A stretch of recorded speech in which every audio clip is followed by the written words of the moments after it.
Okay, just one more. How's this for an idea? We have a Canadian History Month.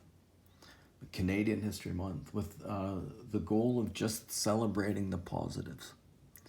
Because when you look at it, there's some gay pride season we have now, and there's Black History Month, and probably celebrate all kinds of other situations that I've never heard of. Probably not for an entire month. But when you have these festivities, you don't look at the bad stuff from Black history, like such extensive involvement in the slave trade. You don't go over that, right? Do you? What would you do that for? I think that to go over, the only reason I can think of to go over that again is for retribution, for being accused and demeaned and demolished and screwed up over a part of our history that, people in the Middle East and Africa, they had it all over us on that. For one thing, the Barbary pirates were taking slaves, a lot of them sex slaves. There were like around 2.5 million, all the way from Iceland to, Ukraine, right? France, Britain. For hundreds of years, white people were taken as slaves, and you never hear about that. It's just ridiculous. Absolutely nuts.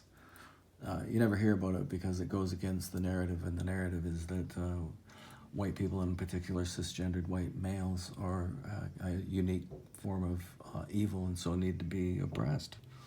Literally. That's the underlying motivation. So I think it'd be nice to have a Canada Day.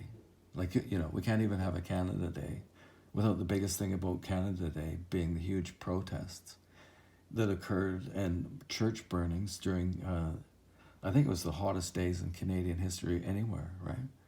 They went out and set fire to a bunch of stuff at churches on that day in response to a story about mass graves that was absolute nonsense from the start. There's a bunch of guys that are coming out. They're all retired so they can actually speak the truth, but nobody listens to them. But they were talking from the beginning. People who bloody knew. And a lot of them were Aboriginal people as well. Bloody knew that story didn't make any sense. Highly unlikely that what they accused us of, which was, essentially sexual assault, torture, and mass murder.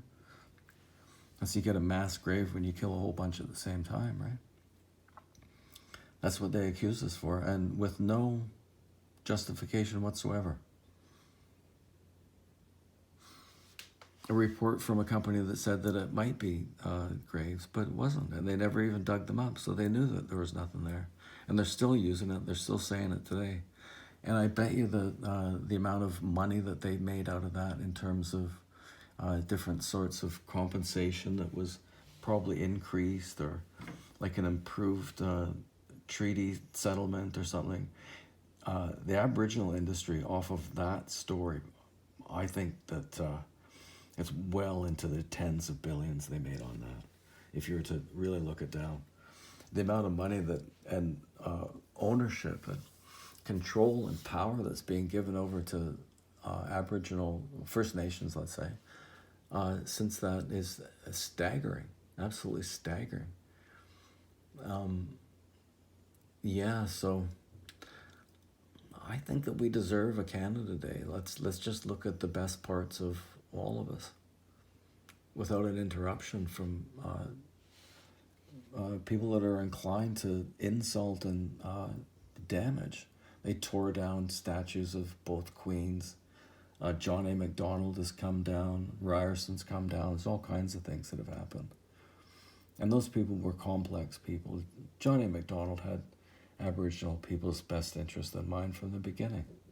A historian could very easily argue that. He had opinions that you wouldn't share now. It was a long time ago. Yeah, it's sick, man. It is. Sorry.